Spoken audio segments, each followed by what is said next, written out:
And very, very interesting results here, let me tell you. We had Metro Stars and Blue Eagles drawing 1-1 with Stavridis scoring for Metros, and Lachlan Campbell, I'm telling you, Lachlan Campbell would have to be in the running for Sergio Melter medal. He is doing a fantastic job for Blue Eagles at the moment.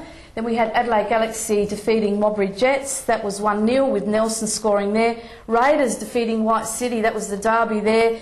Mimi Saric scoring, and I think that was off a penalty as well. So a good win there for Raiders, a much needed win.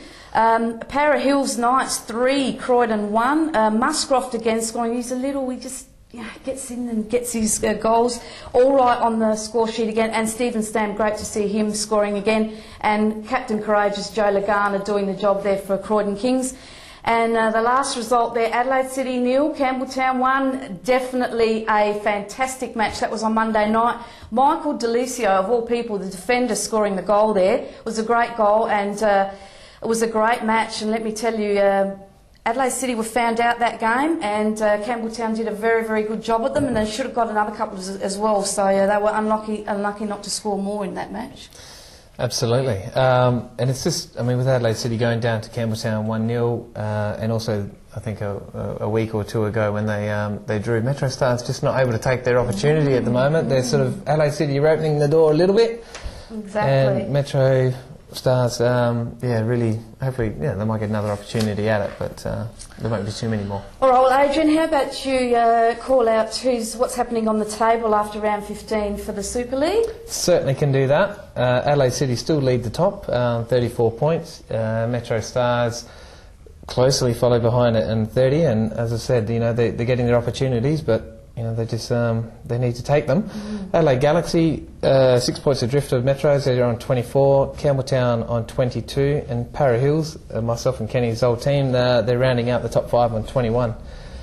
Adelaide Blue Eagles, they've been shunted. They're on 20 points, and it's all very, very close here, isn't it? Raiders sitting on 18, Modbury 18, White City 17. All of those teams can still, squeeze into the top 5 depending on the last couple of games.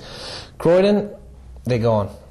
Definitely. 4 points. Yeah, definitely. And we were saying that any one of 7 teams could still be relegated. Yeah, absolutely. Numerically speaking.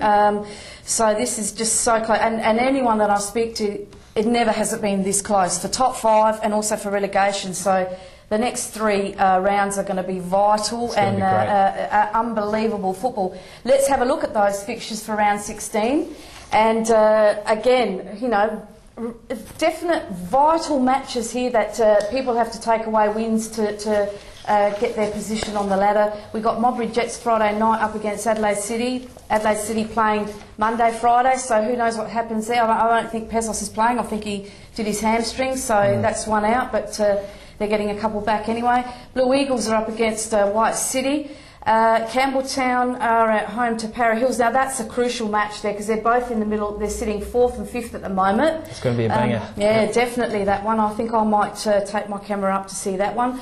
And then Adelaide Galaxy at home to Raiders, and I have been instructed by Carl Maynard not to come down to this match with my camera because apparently I bring them bad luck every time I'm there with my camera. So I told him we'll have 3 out there on Saturday.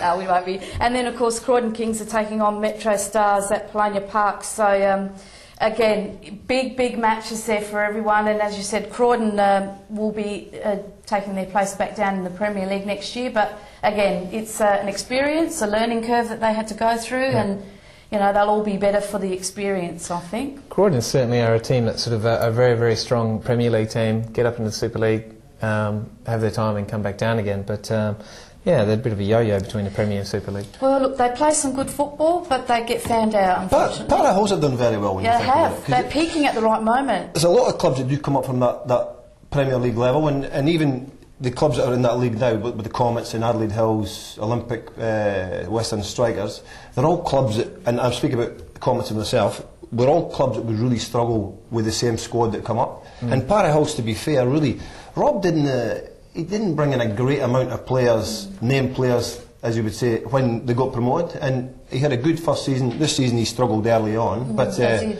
hit a good run here, and they've moved on very well. They have, and they, as I said, peaked at the right time. They were waiting to get into the top 5. They've done that, and they've been doing very, very well. So look forward to the next 3 rounds of what they've got in store. Now, as I said, of course, we were down at Showdown 1. Fantastic. It's a great initiative. They were raising money for the Call to Arms, which is a charity that looks after men's cancer. And quite a few people were there. Great football. You know, a lot of the old blokes playing for both sides. It was great football. Let me tell you, there was no fun and games. Everybody thought it was going to be a bit of a laugh, lark. But once they started, we saw some really good quality football. And can I just say that the dynamic duo were Rob Detroyer and Joe Mullen on the night. Unbelievable stuff to see them running around and scoring, so fantastic. And Joe Mullen scored a hat-trick, so he did very, very well. As we go to the break, we have got a segment on the Showdown 1, so sit back and have a little bit of a look. We'll be talking about at the end of the show where you can see the return leg, which will be at the paddocks. This was at Modbury Jet Park, so let's have a look at what happened.